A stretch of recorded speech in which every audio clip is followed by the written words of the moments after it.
Spiderman अंधेरे शहर का रक्षक। मुंबई जैसा विशाल और चमकता हुआ शहर रात के समय रोशनी से जगमगा रहा था। ऊंची ऊंची इमारतें, तेज रफ्तार गाड़ियां और लाखों लोगों की भीड़ इस शहर को कभी सोने नहीं देती थी। लेकिन इस चमक के पीछे एक अंधेरा भी छिपा था, जहां अपराधी अपने खतरनाक इरादों को अंजाम देने की कोशिश करते थे। इसी शहर में रहता था 17 साल का आरव। वह एक साधारण छात्र था जिसे विज्ञान और फोटोग्राफी का बहुत शौक था। एक दिन वह अपने स्कूल की विज्ञान प्रदर्शनी के लिए एक आधुनिक अनुसंधान केंद्र गया। वहां वैज्ञानिक मकड़ियों की नई प्रजातियों पर शोध कर रहे थे। जब आरव तस्वीरें ले रहा था, तभी एक विशेष प्रयोगशाला की मकड़ी उसके हाथ पर वाकर बैठ गई और अचानक उसे काट लिया। पहले तो आरव ने इस बात पर ध्यान नहीं दिया, लेकिन अगले दिन उसे अपने शरीर में अजीब बदलाव महसूस होने लगे। उसकी ताकत कई गुना बढ़ गई थी। वह दीवारों पर चढ़ सकता था और उसकी इंद्रियां पहले से कहीं अधिक तेज हो गई थीं। उसे ऐसा लगता था मानो खतरा आने से पहले ही उसे उसका आभास हो जाता हो। शुरुआत में आरव ने अपनी शक्तियों का उपयोग केवल मनोरंजन के लिए किया। वह ऊंची इमारतों पर चढ़ता, लंबी छलांगें लगाता और अपनी नई क्षमताओं का आनंद लेता। लेकिन एक दिन उसके जीवन में ऐसा हादसा हुआ जिसने सब कुछ बदल दिया। एक शाम आरव ने एक चोर को भागते हुए देखा। वह उसे आसानी से पकड़ सकता था, लेकिन उसने सोचा कि यह उसका काम नहीं है। कुछ दिनों बाद उसी चोर ने एक लूटपाट के दौरान आरव के प्रिय चाचा को गंभीर रूप से घायल कर दिया।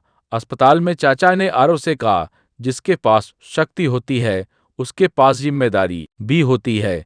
यह बात आरव के दिल में हमेशा के लिए बस गई। उसने तय किया कि वह अपनी शक्तियों का उपयोग लोगों की रक्षा के लिए करेगा। उसने एक विशेष पोशाक बनाई जिसमें लाल और नीले रंग का अनोखा डिजाइन था। उसने अपने लिए एक नाम चुना, स्पाइडरमैन। अब हर रात स्पाइडरमैन शहर की सड़कों और इमारतों के बीच झूलता हुआ अपराधियों को रोकता था। उसकी बहादुरी की कहानियां पूरे शहर में फैलने लगी। लोग उसे एक रहस्यमय नायक मानने लगे, लेकिन जल्द ही उसे अपने सबसे बड़े दुश्मन का सामना करना पड़ा। एक प्रतिभाशाली लेकिन लालची वैज्ञानिक डॉ विक्रांत ने एक खतरनाक तकनीक विकसित की थी जिससे वह विशाल यांत्रिक भुजाओं को नियंत्रित कर सकता था। शक्ति की लालसा में उसने शहर की ऊर्जा प्रणाली पर कब्जा करने की योजना बनाई। एक तूफानी रात डॉ विक्रांत ने शहर के मुख्य ऊर्जा केंद्र पर हमला कर दिया। पूरे शहर की बिजली बंद हो गई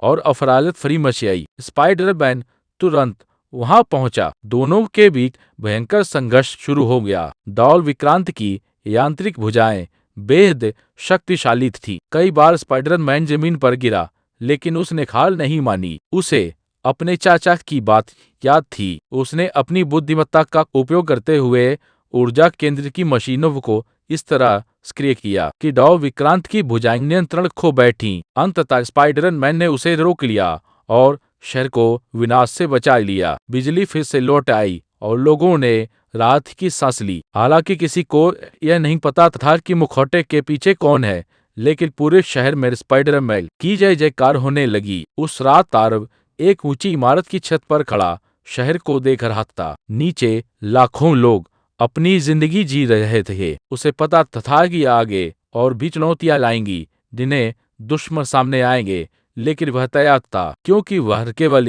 एक लड़का नहीं था, वह आशा का प्रतीक था। वह उन लोगों का रक्षक था जो स्वयं की रक्षा नहीं कर सकते थे। और जब भी शहर पर खतरा मंडराता, लाल और नीले रंग की एक परछाई आसमान में झूलती दिखाई देती। स्पाइडरमैन अंधेरे शहर का सच्चा रक्षक